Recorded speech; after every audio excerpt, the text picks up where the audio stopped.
दोस्तों नमस्कार।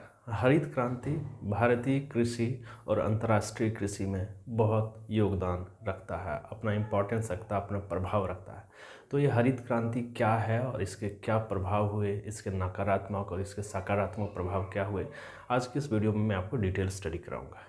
सबसे पहले आप देखें कि यहाँ पे दो नाम मैंने लिखे हैं। पहला है नॉर्मन बोरलॉग और दूसरा है MS स्वामीनाथन। देखो, इन दोनों चेहरों को जब तक आप जानेंगे तब तक हरित क्रांति को समझ ही नहीं सकते हैं। पहला है नॉर्मन बोरलॉग। देखिए, अंतर्राष्ट्रीय स्तर पे यानी विश्व में नॉर्मन बोरलॉग को हरित क्रांति का जनक कहा जाता है। दूसरा आप नाम देख पा रहे हैं MS स्वामीनाथन। MS स्वामीनाथन भारत में हरित क्रांति के जनक कहे जाते हैं। तो इन दोनों चेहरे हरित क्रांति के जनक हैं, एक विश्व स्तर पे और एक भारत में।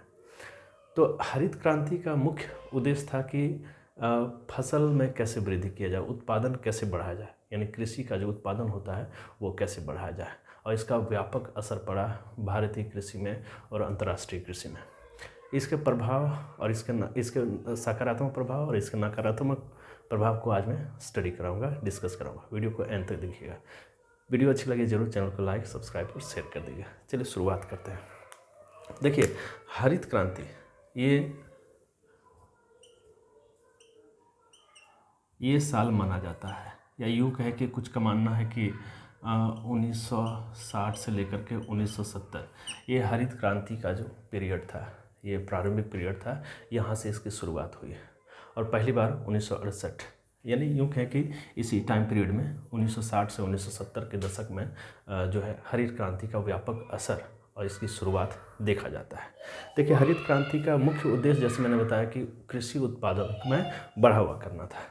तो चलिए हम लोग बारी बारी एक एक पॉइंट को लेकर के इसको हम लोग डिस्कस करते हैं कि इसके क्या क्या प्रभाव थे। ठीक है, चलिए सबसे पहले हम लोग देखते हैं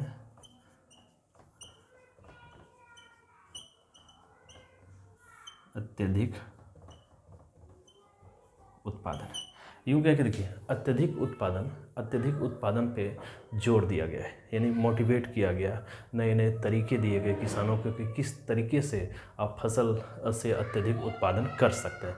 अत्यधिक उत्पादन करने से किसानों की बहुत दशा और दिशा में परिवर्तन हुए। ठीक है, तो क्या क्या परिवर्तन हुए ये हम लोग देखेंगे। सबसे पहले यही है कि अत्यधिक उत्पादन, यानी जो पहले कृषि हुआ करती थी वो ट्रेडिशनल कृषि हुआ करती थी, पारंपरिक कृषि हुआ करती थी, नए तकनीक उसमें नहीं थे। लेकिन जब ये हरित क्रांति का शुभारंभ हुआ, इसमें नए तकनीक लगने लगे, वैज्ञानिक ढंग से कृषि होने लगी, और तब क्या हुआ कि उत्पादन में काफ़ी ज़्यादा वृद्धि हुई, अत्यधिक उत्पादन होने लगे। तो पहला कारण ये है कि इसके सकारात्मक कारण कि इसके अत्यधिक उत्पादन होने लगे। यहाँ पे देखिए, यहाँ पे हम लोग जिक्र करते हैं अक्सर संकर बीज। देखिए, ये संकर बीज क्या, किसानों को ऐसे बीज दी गई जिसके उत्पादन हैं जो ट्रेडिशनल कृषि होती थी उससे ज़्यादा होने लगे। यानी इस तरह के बीज उनको दिया गया, जो संकर बीज हैं ये दिए गए। इनका उत्पादन जो पारंपरिक जो कृषि होती थी उससे ज़्यादा इसका उत्पादन होने लगा। तो इस तरह से इसका फ़ायदा हुआ, किसानों को लाभ हुआ, बहुत अच्छा हुआ। उनकी जो ट्रेडिशनल में जितना लाभ हुआ करते थे उससे कहीं ज़्यादा लाभ अब हरित क्रांति में होने लगे। ठीक है, यहाँ पे देखिए, किसानों को उपलब्ध कराया गया खाद, कीटनाशक। ये ट्रेडिशनल कृषि में उपलब्ध नहीं थे। ये खाद, नई तकनीक वाली खाद जो उर्वरक बढ़ा देता था, कीटनाशक, ये ट्रेडिशनल कृषि में उपलब्ध नहीं था। तो जब से ये किसानों को दिया गया तब से उत्पादन जो है काफ़ी ज़्यादा होने लगे, और उत्पादन होने से किसान जो काफ़ी खुश हुए, और उनकी दशा जो है और ज़्यादा पहले से अच्छी होने लगी, है ना। तो ये हमने पहले जैसे डिस्कस किया, अत्यधिक उत्पादन, किसानों को संकर बीज दिया गया, किसानों को खाद जो है, कीटनाशक जो है, ये सब दिया गया।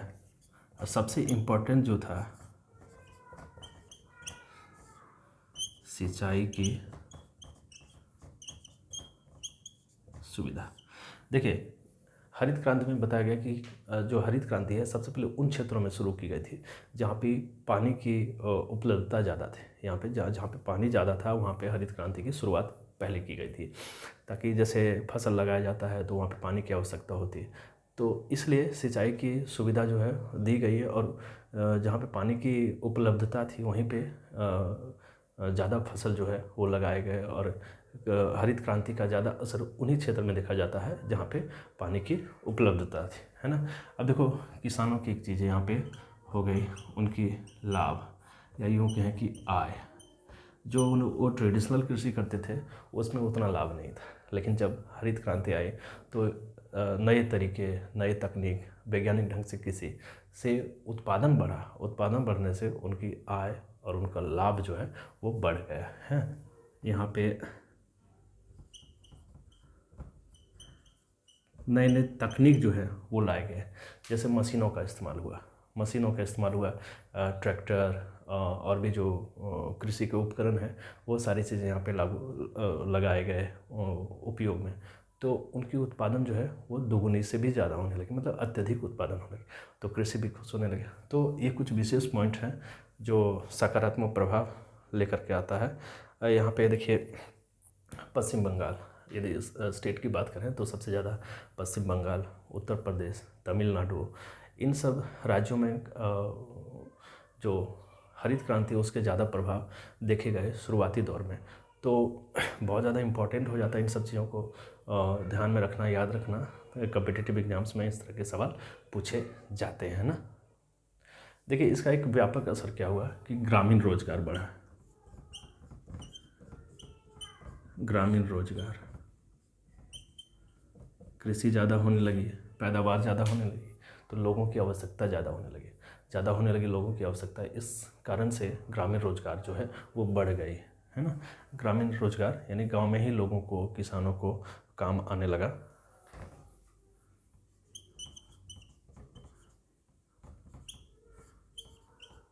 दो चीज़ यहाँ पे देखें, आयात कमी,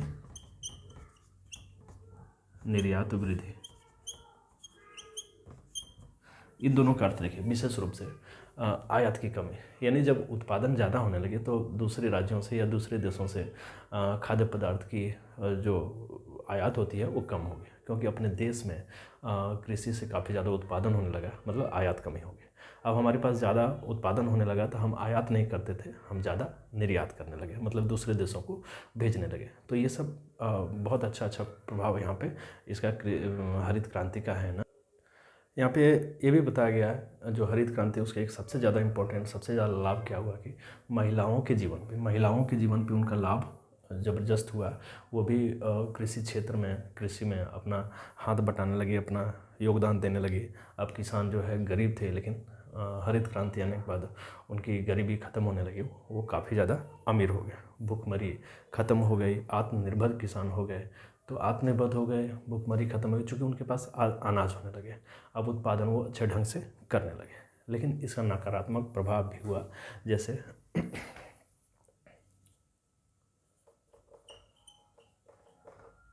उर्वरकता में कमी, जैसे ज़्यादा तकनीक से रासायनिक चीज़ों का ज़्यादा प्रयोग किया गया तो ज़मीन की जो उर्वरकता थी वो काफ़ी कम हो गई।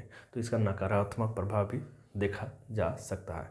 और भूजल स्तर में कमी मतलब सिंचाई ज़्यादा होने लगी तो भूजल का जो स्तर है, जो लेयर है पानी का, वो कम हो गया, यानी भूजल स्तर में कमी, ये देखा गया, भूजल स्तर में कमी देखा गया।